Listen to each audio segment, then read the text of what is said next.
back. We're here with Dylan from Computers for People. Dylan, it is a pleasure to have you on the podcast. We met at the Forbes 30 Under 30 event, which was an amazing event. So I'm very happy to not only, have you tell your story, but just inspire people with your journey being an entrepreneur. So thank you for coming on the podcast today.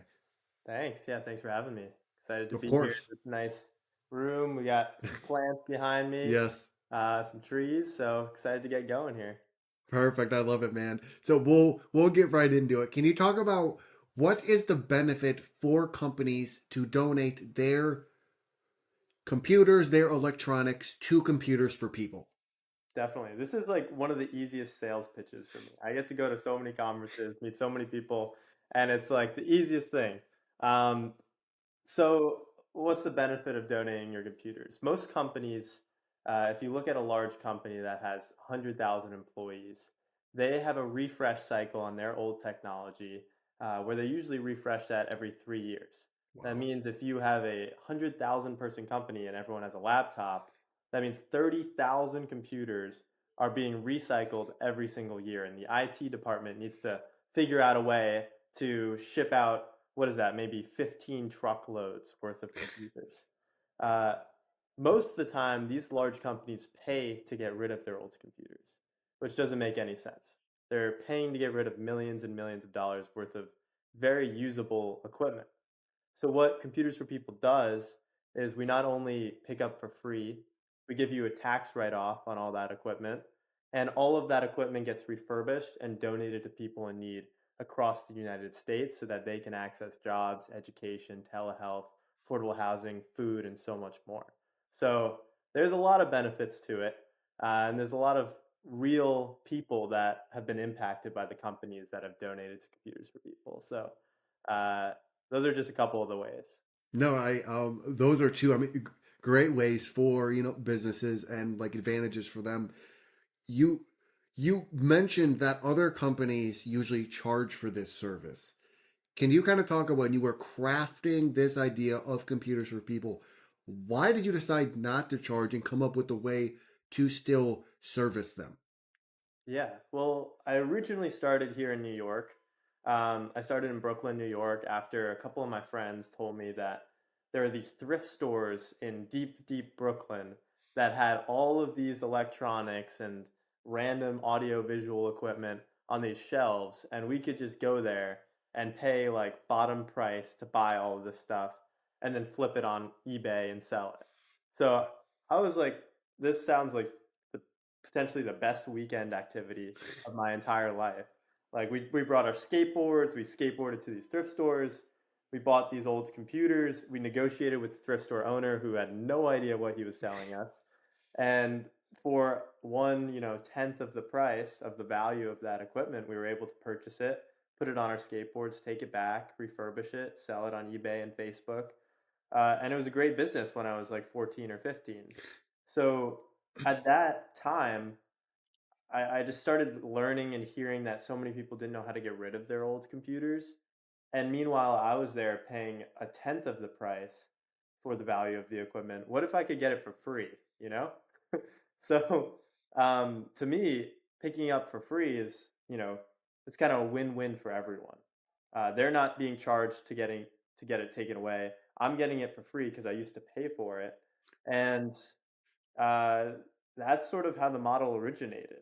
I mean, it's iterated a lot over time because we went from like I went from me and my mom going to like someone's house and picking up one laptop to now we just picked up three 26-foot box trucks worth of equipment yesterday Wow. um, from a Fortune 100 company. And the amount of progression there and logistics and things I've learned is much different because it costs a lot more money to pick up, three box trucks worth of equipment versus going with my mom, which technically it's free because my mom pays for the gas. You know, Yeah. uh, but yeah, that's how it started, and I'm sure it's gonna iterate over time.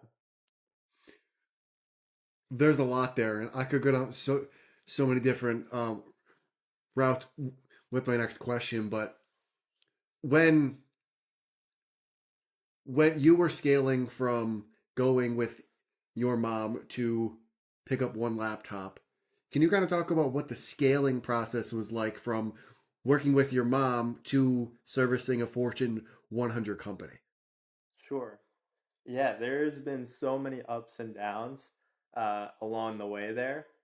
Because it wasn't just like, okay, one day, my mom and I are picking up, and then the next day, oh, we got a van, and then the next day we got, oh, we need a box truck, and then, oh, we don't have enough money for all these trucks, so let's outsource all the logistics.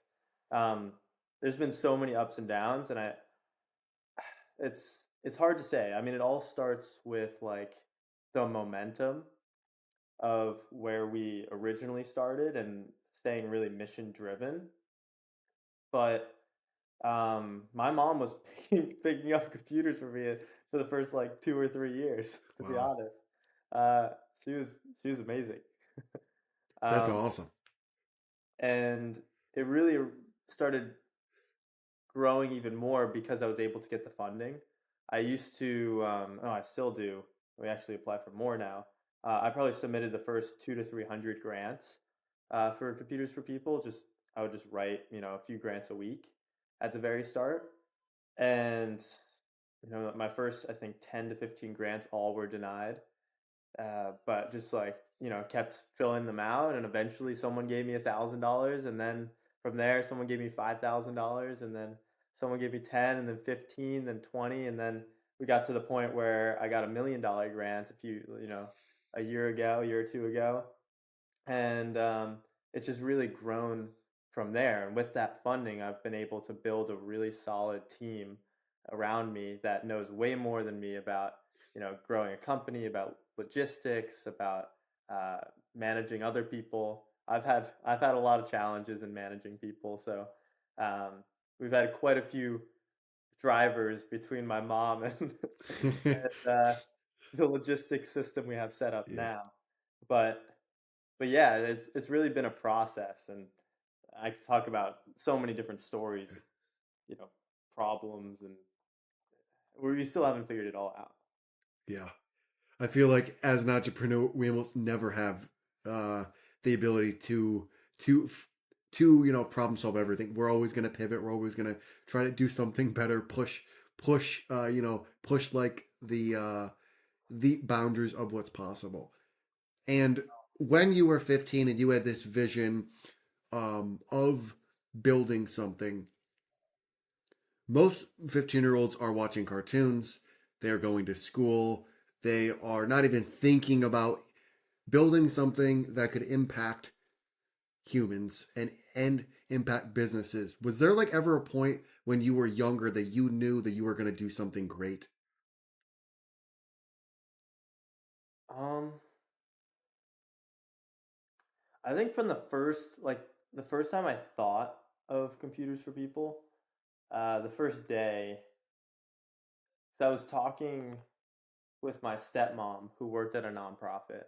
She worked at a nonprofit in Brooklyn, New York called Flatbush Development Corporation that worked with a lot of people that were underserved and needed affordable housing. And they would come into her center, and her team would help them apply for affordable housing.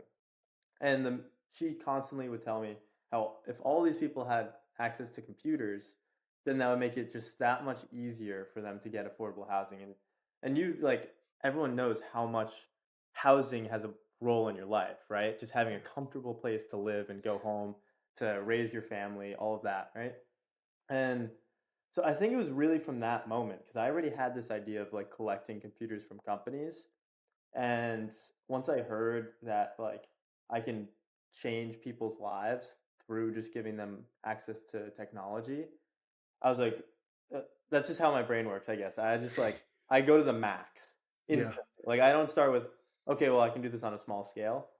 I was instantly like, okay, well this could be a worldwide solution potentially, and I could do this, and then I could do that, and then I could do this, then I could scale in this way, and I think yeah, so that's just like how it's always started, and sometimes you have to come back to like to ground level with certain things, but otherwise, like I think that's where like my drive comes from. Is like there's so much opportunity here and so many people that we've already been able to help, um, but I'm always looking and thinking about the future. Do you think that's something that we're born with or that's cultivated through environment? Like, why do you think you have this insane drive to want to be, I would say, even more than great versus other people that were 15, 16, not even thinking about that at all? Like, were you born with this? Do you think this had to play in with your parents? Like, what do you think really cultivated you wanting to be great at such a young age? Um, I think you're born with it to a certain extent. Um, just because I went to a school called Babson College, which is for uh, people that want to be entrepreneurs. It's like a full entrepreneurship school. And the whole concept is you can teach entrepreneurship. I don't know if I like truly after going to the school. The school was great. I met a lot of amazing friends, and that's probably one of the best points of it is it attracts the best entrepreneurs Yeah. there. Um, does it take someone who doesn't have drive and give them drive? Absolutely not. I don't think there's any way for you to give someone the drive to do something. Even people who are really motivated, at one point in time, I think really the special part of it all is like the consistency. Like even in the really terrible times, where terrible, like truly terrible, life-changing things have happened during this journey, um, I've stuck with it. Members of my team have stuck with it, and that's like, I don't know. Maybe it's something your parents give you. Maybe it's just uh, just luck. I don't know. Maybe we're all just on this big blue planet to just thrive and be happy. I don't know. Yeah. Can you kind of talk about like how much, or can you kind of talk about your parents and like what type of people were they? Were they super supportive on your journey? Were I mean, like, obviously your mother was driving you around picking up computers, but can you kind of dive into your parents a little bit?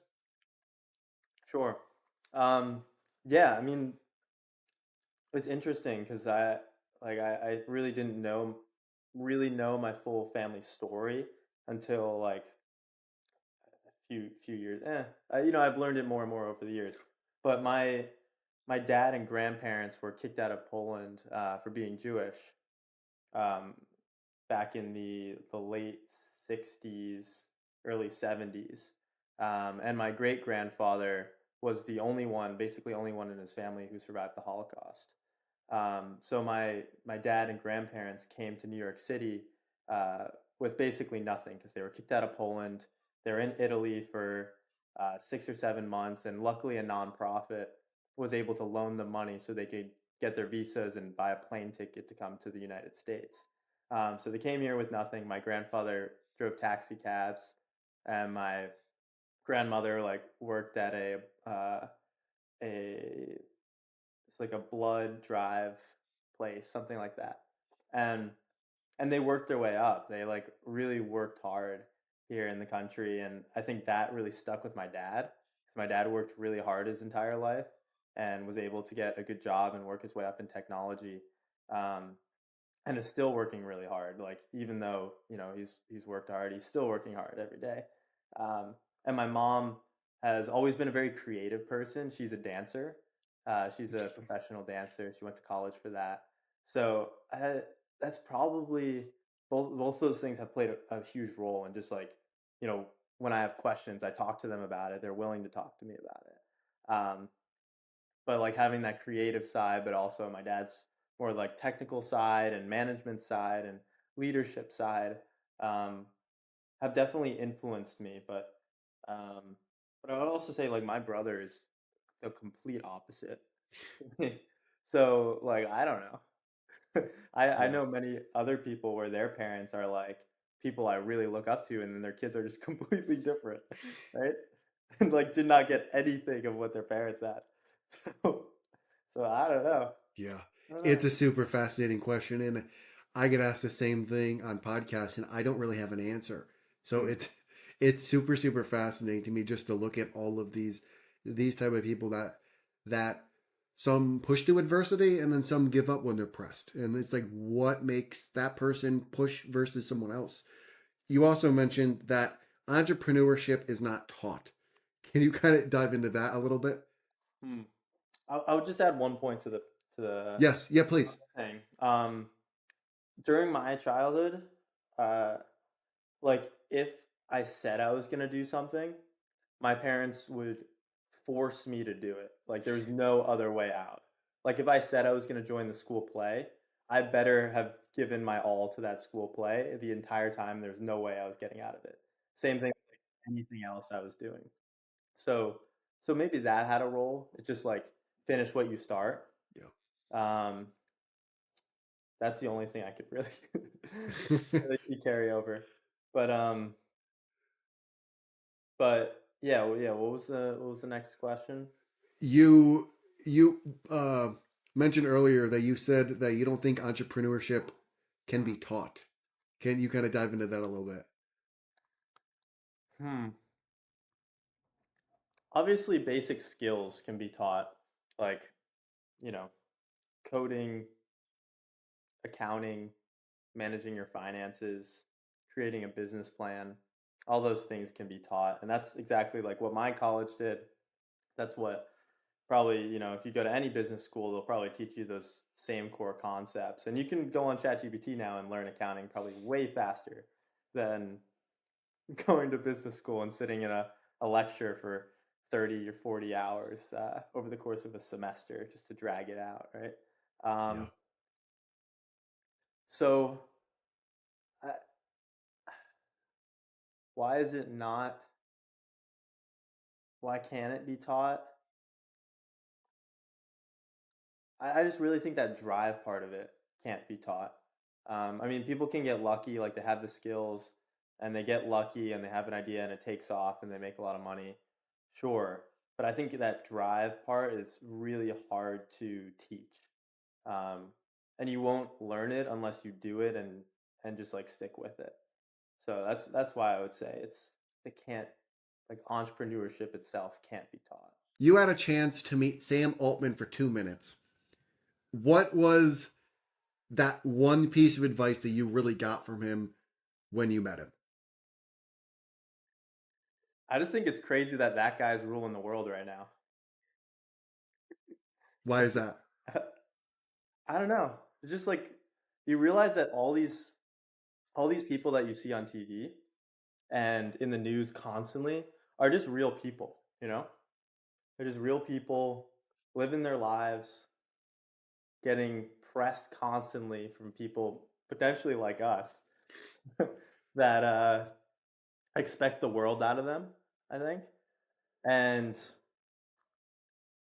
I just think it's crazy how much power some of those people have right now and the ability that they have right now as well to change, like completely change the world for the better, right?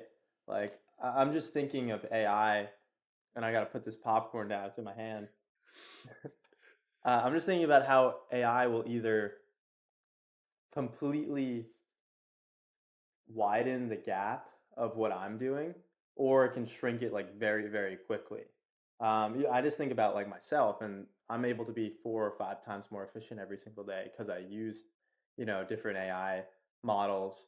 Meanwhile, I serve thousands and thousands of people who don't even have a computer or internet access. And we're just thinking like just thinking about the economic gap there as we keep going along and as models keep getting better and I'm able to be more and more efficient every day and make more money doing that. Um, all these people are going to be left behind. And I think someone like Sam Altman can step in and work with people like me, but also people like the people I work with, like the community leaders. I work with 400 plus nonprofits across the country that know their communities really well and know those people that are struggling the most. And I think we can use AI to close that gap and teach those people the skills and distribute computers way faster than anyone is doing right now, including myself. That's beautiful. That's awesome. So you would say that that gap of people not having the technology to succeed, and the gap between the people that do, that is one of the main things that you're looking to solve. Absolutely. Yeah, that's probably the number one problem now that I'm trying to solve. And it's just getting computers like in their hands and giving them the resources to succeed, or at least give them the potential to succeed, is your goal. Exactly.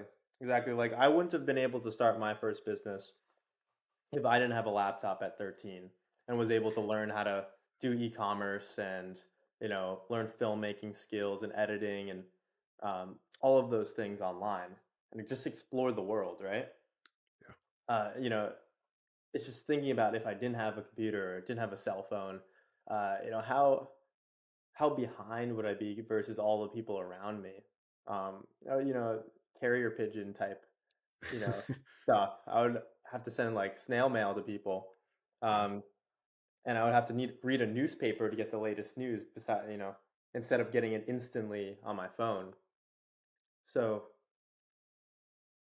there's so much potential, and that's like what we also try to give to our clients. It's not just here's a laptop, here's a way to unlock your dreams, and we also give them a flyer or like a piece of paper with their computer that lists out about 100 different things they can do with their Love it. computer to just give like a little bit of inspiration.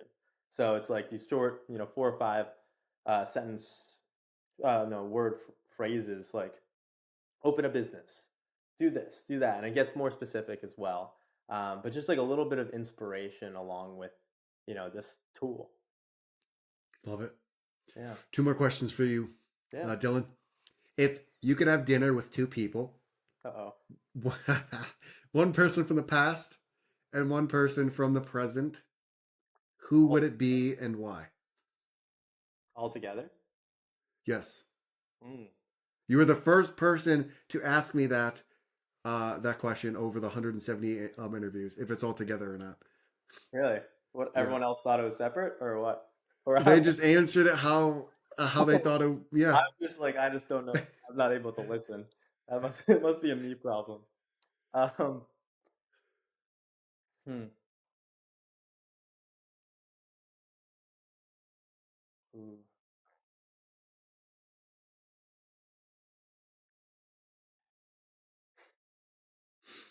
this is tough.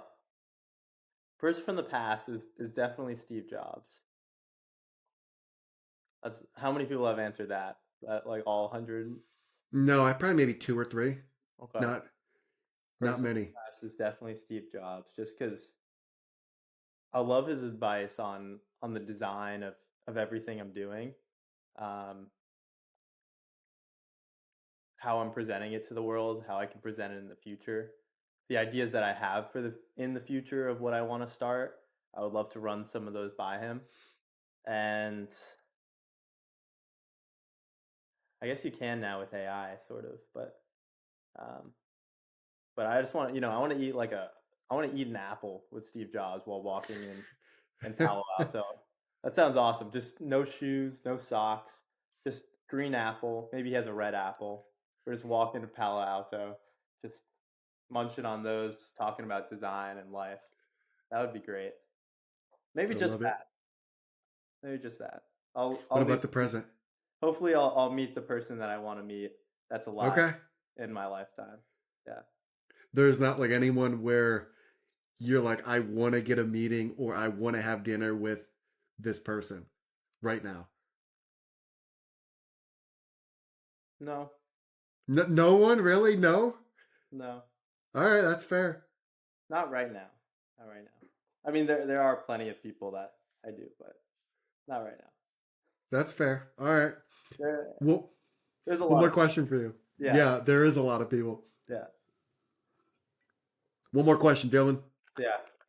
Why did you decide to partner with us and offer the discounts? Mm,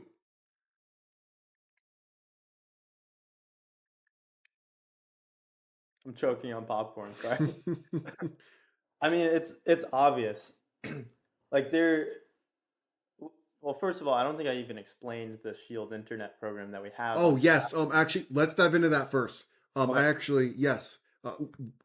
We got so caught up like in the family story that I forgot to dive. Okay. Do you Yes. want to want to re-ask the question, I can explain Shield and then.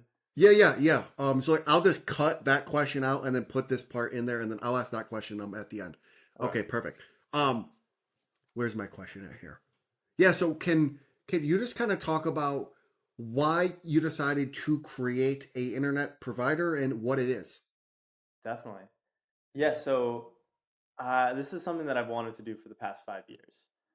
There have been so many people where we've given them devices and computers, or have just reached out to us and said they didn't have reliable or affordable internet in their homes. And usually, what I did was refer them to the major internet service providers that were in their area, but still, a lot of them aren't very affordable or require them to go through so many hoops, like, uploading all this documentation that, they're eligible for Medicare or something like that, right? And then having to wait 2 weeks to get approved. Um, so I've been fortunate enough to work with an organization called Mission Telecom, where we built out this program called Shield Internet, and it's the most affordable internet in the entire country. And we've been able to build these devices as well that spreads the network insanely well. It's the only thing that I use in my home and at my office. So it's shieldinternet.org or computersforpeople.org/shield. And people can go on your platform as well now and get, I believe, a 5% off per month discount. So Yes. that'll definitely, add up over time, in addition to the fact that it's only $14.89 per month. Um, so the real mission of it is to protect people from big contracts, spending too much money. They shouldn't have to choose between getting internet and affording groceries, like at the basic level. Internet should be a basic necessity and it should be a utility, I believe. And computers for people is making it happen. And in addition to that, 100% of the profit goes back into donating computers. So if you have the internet subscription Wow. for an entire year, that donates one computer to someone in need, which is pretty amazing. That is awesome. And the thing that I find very fascinating about you and your drive is it is all mission based.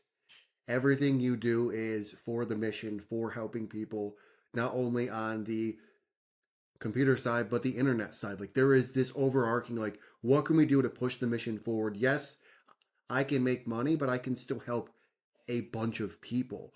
And I think that's what's really cool about what you're showing is like we can make money and help people. Like we don't need to make all this money and not help people. Like we can do both. And when you were crafting Shield, can you kind of talk about what that process was like when you were coming up with the idea? Sure. Like I said, it was 5 years in the making of really just like hearing so much feedback from our clients and our recipients. And it was really a group effort. I have two people on my team, Barbara and Devin, who were major contributors and have really built it up.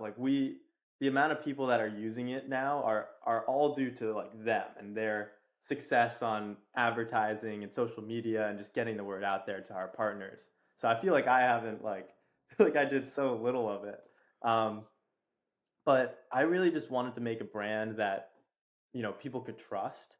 That was one of the biggest things for me. Is it's really hard to get these communities to trust in new services, especially after so many government programs were skeptical, or so many people were skeptical of government programs, which we actually helped deliver to communities and helped promote through different government grants that we received. And one day, all of those just ran out of funding and vanished. And you know, not only did that look terrible on the government, which, government trust is probably at the lowest it is Yeah. in years right now. Um, in addition to that, all these people were mad at us for telling them to sign up for it, right? So one of the biggest parts of Shield and why it's named Shield too is really to implement that trust and become this brand, this service where people feel like it's sustainable and it's not one day just gonna go from, just skyrocket as other internet providers do for no reason. Um, and just really be there to help people. That's like the main goal rather than putting money in other people's pockets. And when you talk about affordable, can you kind of talk about the difference between your pricing versus others? Yeah, the average amount that people pay for internet in the country is $78 versus ours, which is $14.89 per month. So I think just that it's a fraction of what the majority of the United States pays. And in addition to that, there's been multiple communities that we've gone to where senior citizens are being taken advantage of and paying $200 to $300 per month for internet. And we're able to cut that to 14.89. And these people had no idea. They just were being taken advantage of by these massive internet service providers that make billions and billions of dollars a year off of them. So it's it's not even it's yeah, I don't know. One more question for you, Dylan. Hmm. Why did you decide to partner with us and offer the discounts? Absolutely. I mean, I'm trying to get Shield Internet into the most amount of hands and most amount of homes possible. And by working with you guys, spreading the word to not only individuals but businesses across the country, uh, I mean, it's so worth it. I want to provide people a discount on a discounted internet. Right? Like I feel like how much lower could I go here? but uh, but yeah, I really want people to just get involved and hear about it. And you do a great job spreading the word on your platform. So happy to work with you. Thank you. Yeah, we are very excited to work with you as well, and very excited to, like I mentioned earlier, just push this mission of you helping people, of you wanting to impact people. This mission of we want to provide people things that they don't have at a cost that they can afford for the long term. So we love what you're doing as well. Those are all the questions I have. How can people find you, and what is one thing you want to leave people with? Yeah, people can find me by going to computersforpeople.org/shield or going on social media, Computers for People, Dylan Zajac, either one of those. And I'll just leave people with take more risks in life. That's what someone who inspired me a lot told me when I asked him for one piece of advice. And since he's told me that, I've taken more risks and seen way more reward over the course of the last few months. So yeah, Great advice. I love it. Well, Dylan, thank you for coming on the podcast, man. I appreciate it. If you could stay in the room for like 3 to 5 minutes after, and we can chat. I just want to say thank you, and it was a pleasure not only diving into your entrepreneurship story, but some stuff about your family, and then obviously Shield as well. So thank you so much, man. thanks. Yeah.